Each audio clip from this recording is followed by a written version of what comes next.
বছর নিব এখন তা আছে একটু কমাই যাবে। হ্যাঁ নিয়মিত আসে লোক মালদায় ভরপুর ভালো। ঠিক আছে আসে আর একটু আমাদের শুধু সুবিধা একটু বাড়াইয়েন এবং একটু শুধু সুবিধা না বাড়াইলে এখন যে কম্পিটিশান এটা আমাদের টিকে থাকা কষ্ট। ইনশাল্লাহ একটু বাড়াই দেন পেটে দিয়া কেমন একটা অপশন বাড়াই এই যে এই লোক এর অফিসার আজকে 2 সপ্তাহ 3 সপ্তাহ আমার সাথে চেষ্টা করছে ব্যবসা শুরু করতে তাই করতে পারতেছে। আমিও দুঃখিত এদের ব্যবসা এই বনশ্রী আমরা এই অর্থ টাকার ভিতরে আমরা খুব বেশি করতাম।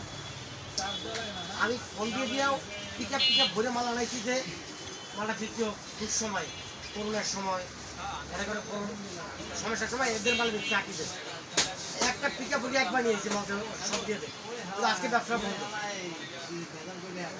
ওদের আসলে সমস্যাটা আমি জানি, আকিদের এই গ্রুপের সমস্যা আমি জানি। এক জায়গায় ছিলাম আমার সাথে ডিস্ট্রিবিউটর ছিল, এক জায়গায় ছিলাম ডিস্ট্রিবিউটরটা প্রবলেম ছিল যার কারণে আপনারা তো ওটা দিয়ে খেয়াল রাখেন শুধু সুবিধা বাড়াই